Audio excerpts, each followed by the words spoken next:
Cora Neumann, CoraNeumann, founder of the Global First Ladies Alliance. So tell me, what is the Global First Ladies Alliance? Well, I've been working with First Ladies since 2008. The idea actually originally came to me when a group of First Ladies from Africa appealed to a colleague of mine about partnerships in the U.S. And so the original idea of my colleague was to bring the First Ladies over for a big gala event, introduce them this was in L.A., to some celebrities.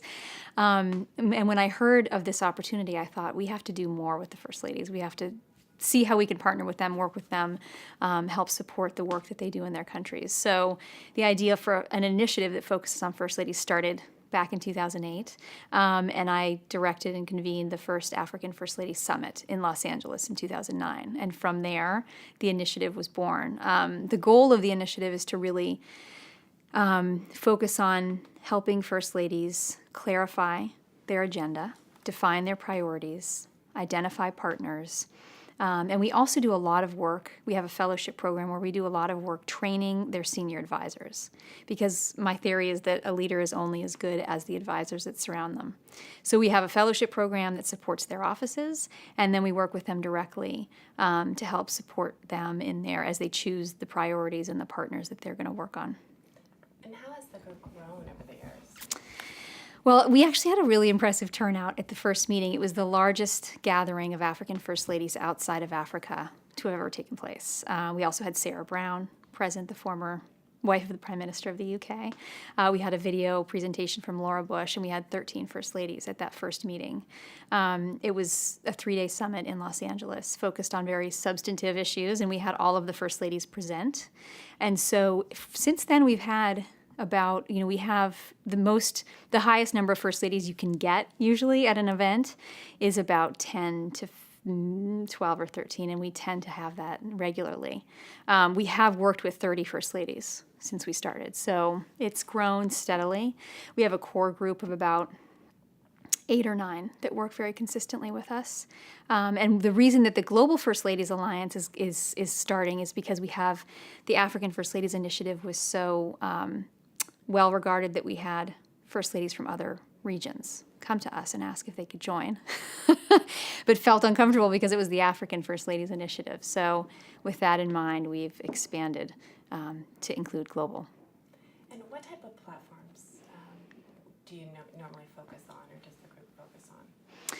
Each First Lady, our focus is supporting the First Lady in whatever it is she wants to do. So we don't, a lot of initiatives set an agenda around a specific issue, which is very powerful and important. But we're really focused more on the leadership capacity of the First Lady and supporting her individual agenda.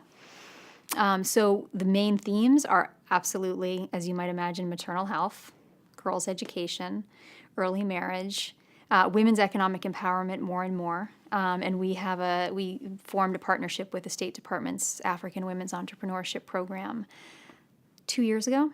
And I actually worked at the State Department last year on that initiative.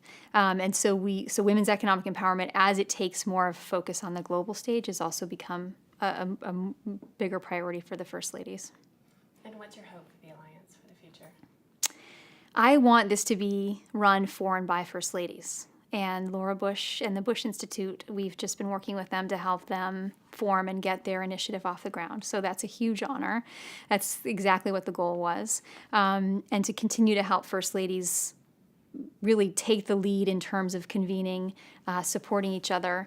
We're looking at doing a little bit more First Lady to First Lady mentoring, where we have former First Ladies advise incoming First Ladies, and I was just doing that this morning.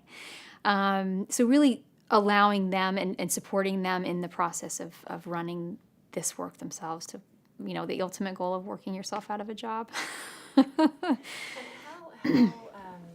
can people get involved, or, if an audience, if somebody's seeing this video at home, is there a call to action that they can do or anything? Yeah, so one of the next big phases of the project is a women's leadership fund. So the First Ladies, we've been working with some of them. There's some that we started with when they first came into office, and now they're formers. So because we've been working with First Ladies for so long, the First Ladies at the end of the there's sort of like a class of First Ladies is now getting to a point of leaving office and looking at what they're going to do next and looking and asking us for support in the development of their legacies.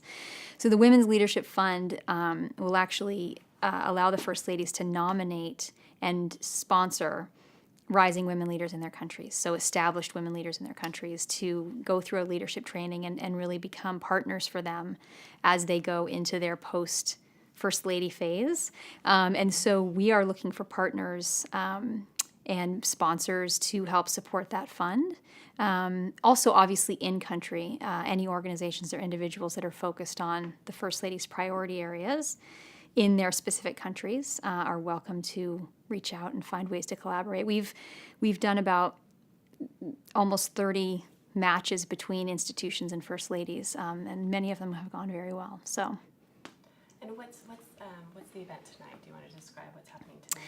Yeah, tonight we just are focused on talking about the new global focus. We actually are going to have all African First Ladies here, and Africa will continue to be a heavy focus for us because we work so well with so many of them. But we really wanted to talk about looking at the global perspective of First Ladies, and then also discussing this Women's Leadership Fund. And, we train fellows, we train their senior staff, so that's sort of incubating them when they're in office. We work bringing them together to convene and support each other.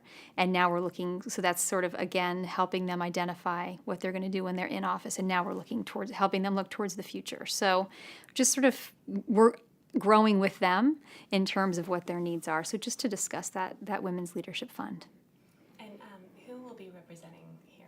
Like, who are the ladies or the First Ladies? The First Ladies, we have the First Lady of Ethiopia, First Lady of Mozambique, First Lady of Namibia, and the First Lady of South Sudan. So a few First Ladies, a few new First Ladies, Ethiopia and South Sudan, and then some First Ladies who've been in office for a while and have great experience.